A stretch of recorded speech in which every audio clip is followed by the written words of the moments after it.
प्यारे बच्चों नमस्कार। जैसे कि आप सभी जानते हैं कि कोविड की वजह से हम सभी ऑनलाइन पढ़ाई कर रहे हैं। तो आज हम कक्षा 10वीं हिंदी की तुलसीदास दोहावली की व्याख्या और प्रसंग विशेष इसके बारे में चर्चा करने जा रहे हैं। कहानियाँ व निबंध तो हम पढ़कर समझ सकते हैं, लेकिन कविताओं को सीधे सीधे पढ़कर समझना बहुत मुश्किल है। और ख़ास करके जो हमारी भक्ति काल की कविताएं हैं, तुलसीदास जी एक राम भक्त कवि थे।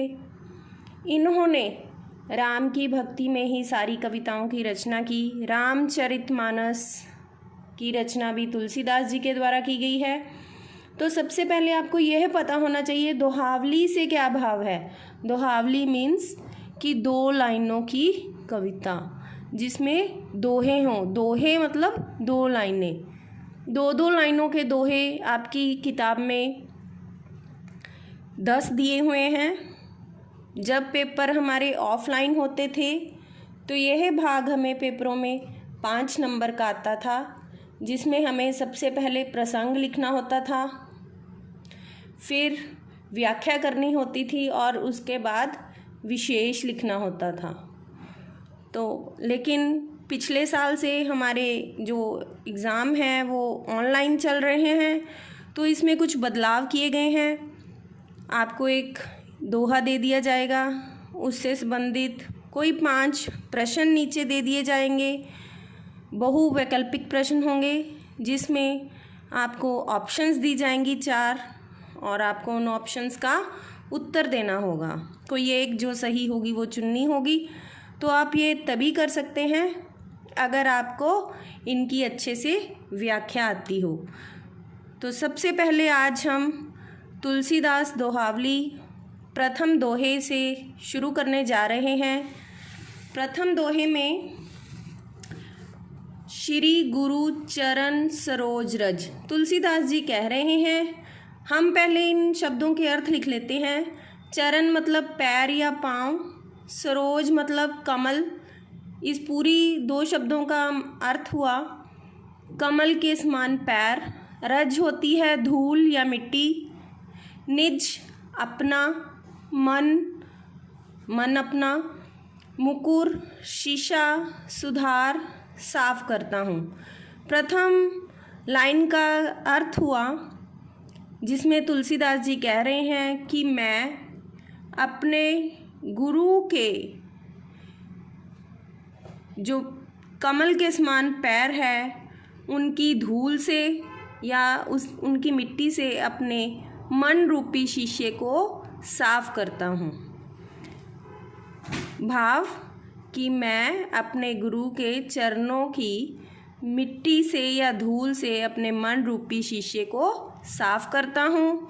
बनरऊ रघुबर बिमल जस, बनरऊ रघुबर अपने श्री राम के ऐसा करने से, बिमल जस उनके जो पवित्र जश का गान करने से, जो दायक फल 4, हमें 4 फलों की प्राप्ति होती है। वो 4 फल कौन से हैं?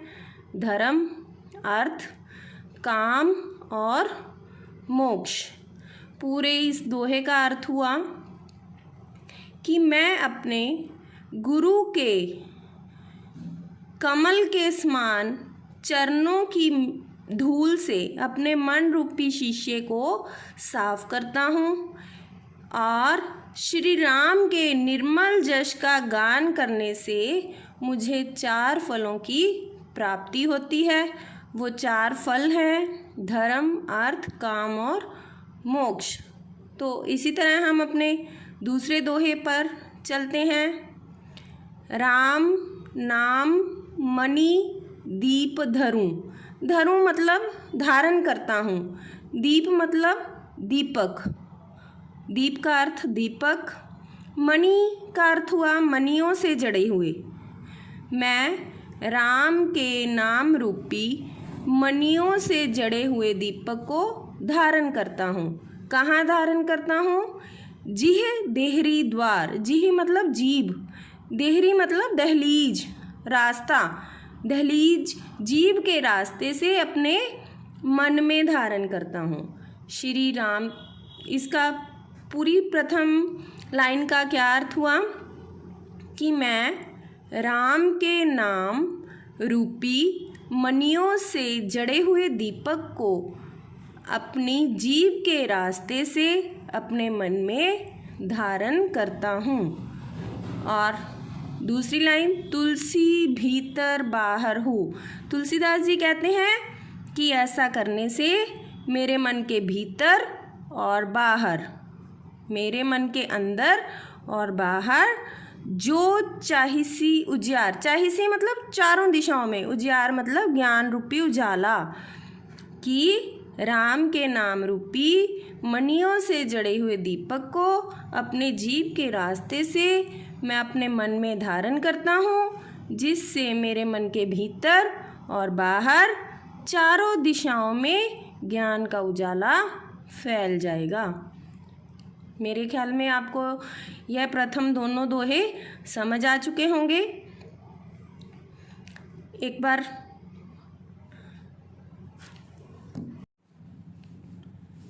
तो चलो बेटे, अभी हम तीसरा दोहा शुरू करने जा रहे हैं। तीसरा दोहा, जड़ चेतन गुण दोष भय। जड़ होता है निर्जीव, इस संसार में निर्जीव जो प्राणी है, निर्जीव वस्तुएं हैं। चेतन मतलब संजीव, संजीव में हम इंसान भी आते हैं, पेड़ पौधे, पशु पक्षी, वो सब। गुण दोष भय, इस पूरे संसार में निर्जीव भी हैं, संजीव भी हैं, गुण भी हैं और दोष भी हैं। विश्व, विश्व का अर्थ हुआ संसार। ये मैंने साथ साथ में लिख भी दिए हैं कठिन शब्दों के अर्थ, ताकि आपको ये इजी रहे करने में। कीन करतार, करतार परमात्मा, भगवान, प्रभु की इस पूरी लाइन का अर्थ क्या हुआ कि इस संसार जिसकी रचना भगवान ने की है, जिसमें निर्जीव भी हैं, संजीव भी हैं, गुण भी हैं और दोष भी हैं। दूसरी लाइन पे आते हैं, संत हंस गुण गाई है पै। यहाँ पर संत पुरुषों की महानता के बारे में बताया गया है, सज्जन पुरुषों की महानता के बारे में बताया गया है कि जो संत मनुष्य होते हैं वो प्रभु का गुणगान करते हुए इस संसार की बुराइयों को छोड़ देते हैं और अच्छाइयों को ग्रहण कर लेते हैं। इसके लिए उन्होंने एक उदाहरण दी हुई है। हंस एक पक्षी है जो कि पै होता है दूध, जो कि जब हंस के सामने दूध रखा जाए तो हंस पक्षी दूध को ग्रहण कर लेता है, दूध को मिश्री की डलियों के समान ग्रहण कर लेता है और उसमें से वारी होता है पानी, वारी पानी को छोड़ देता है। इसी तरह जो संत मनुष्य है वो संसार की अच्छाइयों को ग्रहण कर लेते हैं और बुराइयों को, विकारों को, विकार होता है बुराई, और विकारों को परि होता है परिहरी, छोड़ देना, त्याग कर देना, और बुराइयों का त्याग कर देते हैं। यहाँ पर तुलसीदास जी ने हंस पक्षी की उदाहरण देकर सज्जन मनुष्य, संत मनुष्यों के बारे में कहा है।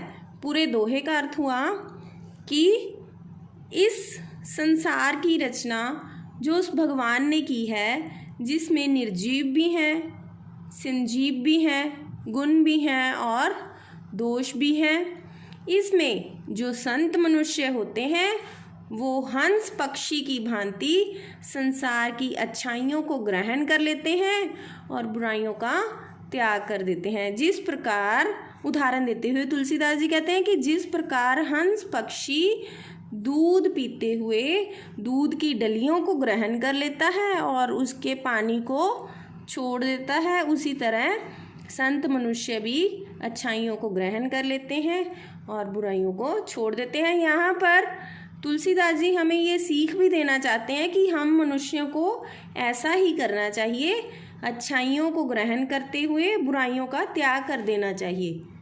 ना कि हमें बुराइयों के पीछे दौड़ना चाहिए। हाँ जी बेटे, अभी हम अपना चौथा दोहा शुरू करने जा रहे हैं, जिसमें प्रभु तरुतर कपि डार पर ते किए आपस मान, तुलसी कहू न राम ते साहिब सील निधान। जिसमें तुलसीदास जी ने प्रभु श्री राम की महानता के बारे में हमें बताया है। सबसे पहले हम इन दोहे में दिए हुए कठिन शब्दों के अर्थ लिख लेते हैं।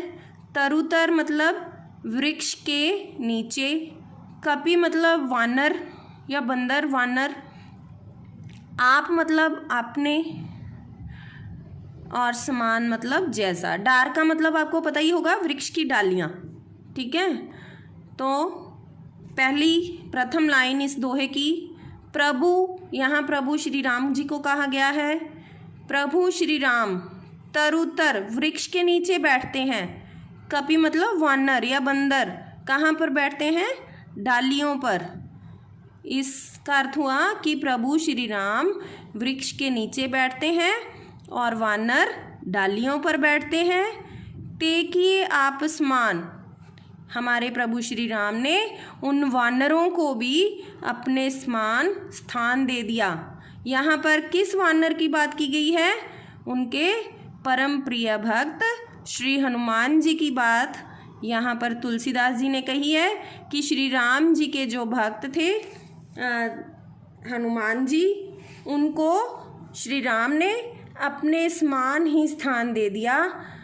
उनको भी लोग पूजने लगे, उनकी भी पूजा होने लगी। तो प्रभु तरुतर, प्रभु वृक्षों के नीचे बैठने वाले हैं और वानर डालियों पर बैठने वाले हैं। लेकिन हमारे श्री राम जी इतने महान हैं कि उन्होंने उन वानरों को भी अपने समान यश दिया। अगली लाइन में क्या कहते हैं तुलसीदास जी? तुलसी कहू न राम से।